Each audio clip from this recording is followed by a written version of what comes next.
जिसके हाथ में एक टोकरी थी जिसमें कुछ रोटियां और शायद पानी था। वो मुझे देखकर चौंकी और नरमी से बोली, आप कौन हैं? मैंने जख्मी लहजे में कहा, मैं एक सिपाही हूं। तुम यहां क्या कर रही हो? तुम यहां कहां से आई हो? उसने धीरे से कहा, मैं इसी घाटी में एक छोटी सी झोपड़ी में अपनी दादी के साथ रहती हूँ। मैं रोज सुबह टोकरी लेकर पहाड़ की दूसरी तरफ जाती हूँ ताकि लकड़ियां और खाने पीने की चीजें ला सकूं। आपको देखकर मुझे लगा कि आपको मदद की जरूरत है।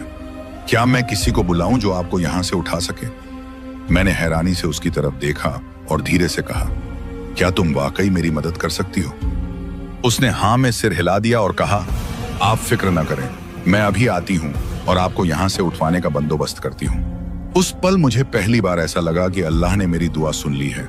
अल्लाह ने किसी को मेरे पास भेजा है जो मेरी जिंदगी बचा सकता है। मैंने अपनी आंखों को आसमान की तरफ उठाया और दिल ही दिल में शुक्र अदा किया कि शायद अभी मेरी जिंदगी की डोर बाकी है। शायद अब भी मुझे कुछ और इम्तिहान देने हैं। शायद अभी मेरी माँ, मेरी बहन और मेरा भाई मुझे फिर से देख सकें। मैंने उस लड़की को जाते हुए देखा तो दिल में एक सुकून सा उतरने लगा। उम्मीद की एक किरण मेरे दिल में रोशन हो चुकी थी और मैं बस उस पल का इंतजार कर रहा था जब कोई यहाँ पहुंचेगा और मुझे इस जमीन से उठाकर वापस जिंदगी की तरफ ले जाएगा। मैंने खुद से वादा किया कि अगर आज मैं बच गया तो जिंदगी भर अल्लाह की नाशुक्री नहीं करूंगा और अपने घर वालों से और भी ज्यादा मोहब्बत से पेश आऊंगा, क्योंकि आज के बाद मुझे पता चल गया था कि जिंदगी कितनी नाजुक है और मौत कितनी करीब होती है। जब मैंने आंखें खोली तो सब कुछ बदला बदला सा लगा।